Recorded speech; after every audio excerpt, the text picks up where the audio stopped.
First of all, I'd like to say to the City of Royal Oak that I congratulate you for being the pioneers when it comes to this type of waste. Other cities have not considered this, so congratulations for being so considerate to the environment.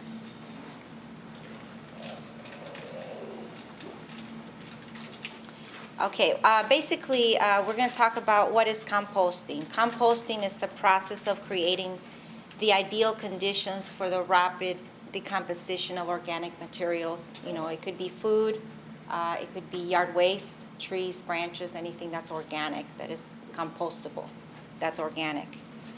I know that I have seen several reports on really how much organic waste is generated at the consumer level.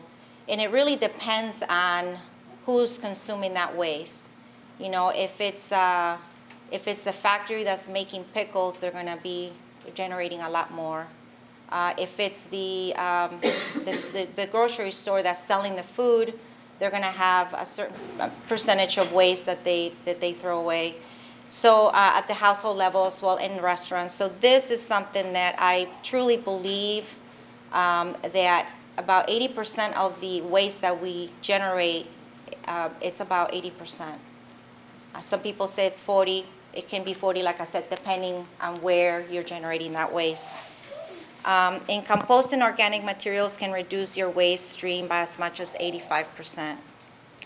The composting organics is also a single stream, no sorting necessary, one stream, one bin. Our program is basically, we recommend that the customer uses compostable packaging material, like garbage bags. You know, so you start with a garbage bag in your container, you throw the food, and you go from there, it goes to a bigger bin. So, but you can put basically all the, you know, even bones in our program, you know, meat products that, you know, I'm sure you'll present that some of those are not acceptable when you do it in home. But being that we take our, you know, our food waste to the landfill, the farm, Tide Hill Farms is where it goes, you know, and you get this huge pile. So a few bones and a few meat products, it's actually not going to hurt the composition of the material. And it goes basically from, you know, from food to this pile of dirt at the farm. The benefits of composting and why should I recycle food waste? It's really the question a lot of people say, well, why?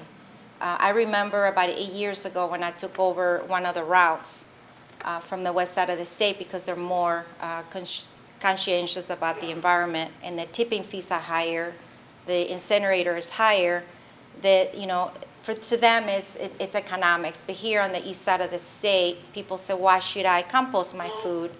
And you know, when we're putting food waste in the landfill, you know, it increases the methane generation and the composition of the waste. The benefit is that it lowers carbon footprint. People want to be, you know, they have sustainability goals and they want to be green, so what better way to look at that additional waste stream that most people don't consider that needs to be disposed of properly. So it's a completely loop, what we call it cradle to grave. That waste goes from where it's generated to the farm, and then of course that waste becomes, you know, a commodity and it's reused over and over again. And you know, we all have a responsibility to look at our waste and see it as a commodity. And I actually did those pictures here. You know, you look at, you know, whether it's food waste or paper or cardboard, when we throw in that in the trash, we're throwing food, I mean, we're throwing money in the trash because it's a commodity, it has value. Of course, it saves on natural resources. It gives the corporations, the restaurants, that positive public image. I know Pizzaplex was at our event last week, and they talked about, you know, how they enjoy talking to their customers when they come in to eat their food, and they say, oh, we compost our food waste, you know, and that gives them a positive image because they see them as that responsible business owner. And so it's positive and it saves money because you're now not commingling all of your waste, and the tipping fees in the state of Michigan are eventually going to increase.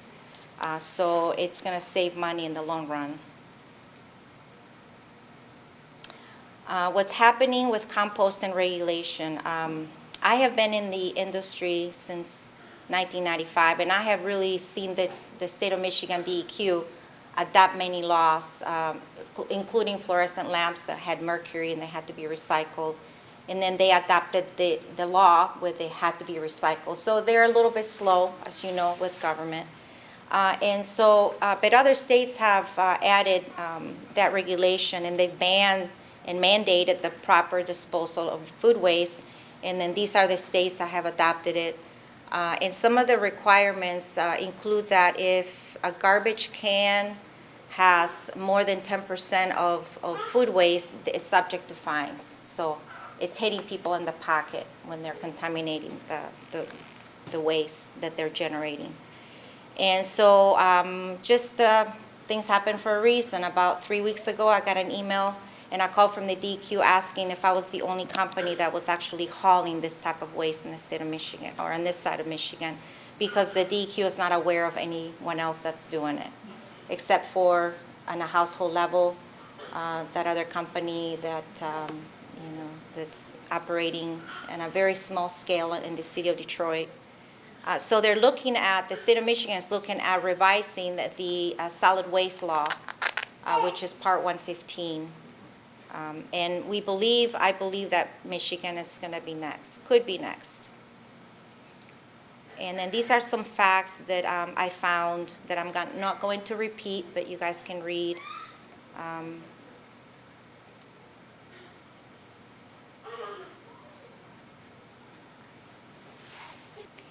In 2007, I believe, is when the state of Michigan adopted the what they call the composting law, which is basically yard waste. So as you know, most of you that live in the city has to give you a separate container for your yard waste. And I truly believe in my heart that that's how it's going to be with food. It's going to have to be separated at the household level as well.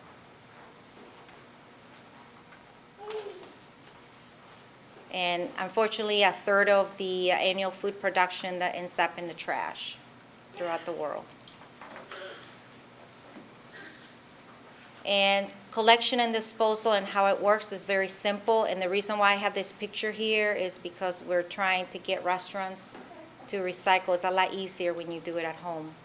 But basically, we provide them with a 5-gallon bucket for the kitchen, or they can use a bigger container, and then from the smaller one goes to the large, and then we just come and pick up the 64-gallon cart full of food waste. I do have some customers, and I'm proud to say Bosch has been doing this for a long time with a front load can, an 8-yard, which is a much bigger container, and it gets picked up once a week. Then, one of the benefits is that we can tailor the program according to your need. Because it's so new, I like I say, adjust the saddle as we ride the horse and just make sure that we make it happen for the customer. And then all the food goes to Tide Hill Farms when it's turned into compost for local parks and gardens. And then we have the do's and the don'ts. As you can see, pretty much anything that's food scraps, that's organic. No plastic bags unless they are compostable. No styrofoam, no glass, no liquids, colored paper, wax-coated paper, no pizza boxes. I just want to say pizza boxes. A lot of people say, well, how come I can't recycle pizza boxes? Anything that's contaminated with food, that's a cardboard, that's a commodity, or paper, is no longer a recyclable material. It's now considered trash. So what I recommend for people is to cut your pizza in the lid, recycle the lid, throw the other in the trash.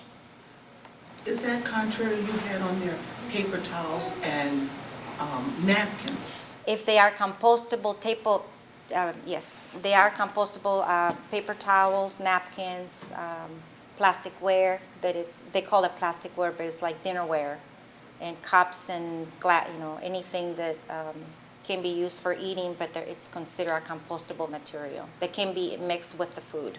Is it labeled like that? Are those items labeled? When you purchase them, they have to say compostable, not biodegradable, but compostable. There is a difference, yes. So it's different, to follow your train of thought here. Paper towels you can throw in, but not cardboard. What, are they both paper? Unless it's shredded, but not in large amounts. She'll show you a little bit of that with her presentation. When you're doing it at home, you can manually shred it. It's more from a mechanical point of view, I think, for the because machines it's to handle it. stiff? Oh, because it's a stiff Right, so product? it messes up with their machinery. But if oh. you're at home and you have the time to shred it up, you Yeah. can easily add it as brown material to your Oh. Yeah, we don't recommend that you mix your paper and your cardboard with your food waste. It should be all separated and recycled. But yes, But if we shred it, it has pizza stuff on the cardboard, we could shred that and put it in there. if you're in your backyard. But now, Like here's when you the say trick. shred, how little you gotta shred it? Like, little, or how little? it would have to be shredded. Whatever shred size. Shred Yeah. has a With a size machine, that's like a usually shredder about machine? that big. And So very that's- small. No, this is a great question. Yes, because it is. I grapple with it as well. It depends how beautiful you want your compost bin to be, right?